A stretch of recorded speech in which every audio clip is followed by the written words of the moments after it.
Bonjour, Nicolas d'Easy Web Academy. Alors aujourd'hui, nous sommes à Juan-les-Pins. Il y a un peu de vent, j'espère que ça ne va pas trop perturber le son de cette vidéo. Mais ce que je voudrais faire aujourd'hui, c'est discuter avec vous de la façon de mettre en place le paiement par carte de crédit sur son site web. Alors, je vais vous faire part de mon expérience personnelle en la matière. Il y a quelques années, donc pour un de mes business, je voulais vendre des produits sur Internet et donc mettre en place justement le paiement par carte de crédit. Donc je me dis, j'y connaissais rien à l'époque, hein, donc je me dis carte de crédit, paiement, bon ça doit être un truc que fait ma banque. Donc je prends rendez-vous avec la banque et puis un lundi matin je me retrouve en face d'un conseiller, je lui expose ce dont j'ai besoin.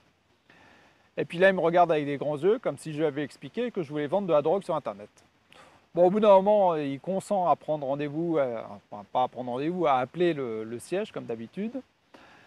Et puis il revient avec une grande liste de documents à fournir. Je me souviens, il y avait les 3 derniers bilans de la société, enfin, il y avait des tas de choses.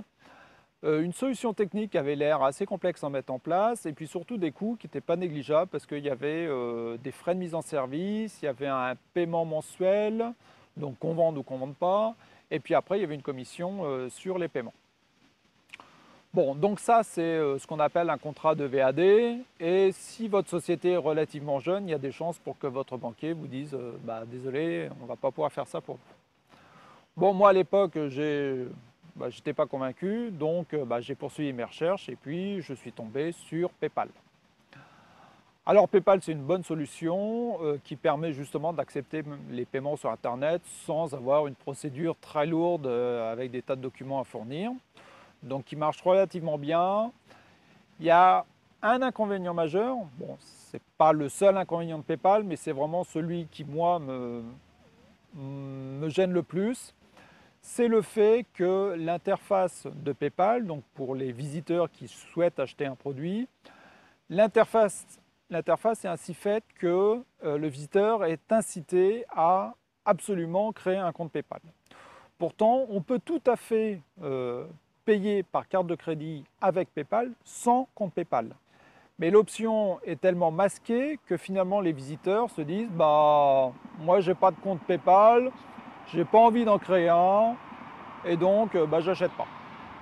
Bon donc solution avec un problème.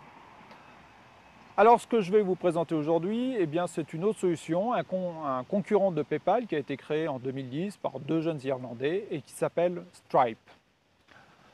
Alors Stripe n'est pas encore très connu en France, mais c'est une solution qui maintenant s'impose de plus en plus.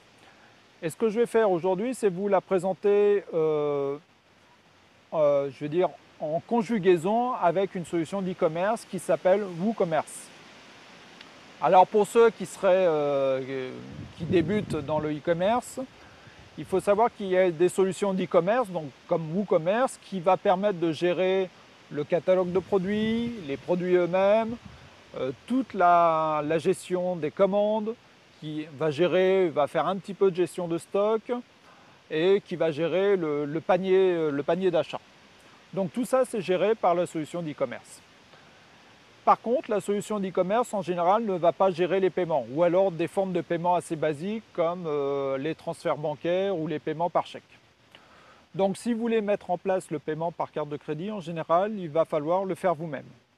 Alors, dans le cas de WooCommerce, vous avez quand même le paiement PayPal qui est intégré à la solution. C'est-à-dire que vous avez juste à rentrer vos coordonnées PayPal dans WooCommerce et ça fonctionne. Par contre, si vous voulez mettre en place Stripe, ce n'est pas intégré nativement à WooCommerce et il faut le mettre en place, je dirais, manuellement, faire un petit peu de travail. Eh bien, c'est ce qu'on va voir dans cette vidéo. Et pour ça, j'ai besoin d'aller sur l'ordinateur et on se retrouve là-bas.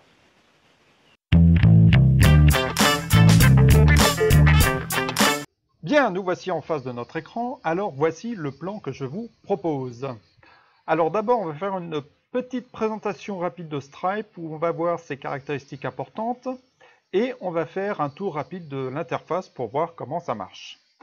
Donc de cette manière, avant de vous lancer, vous pourrez juger si cette solution convient à votre situation. En deuxième partie, on entre dans le vif du sujet puisqu'on va créer notre compte Stripe et on va l'activer. Donc on fait ça ensemble, pas à pas.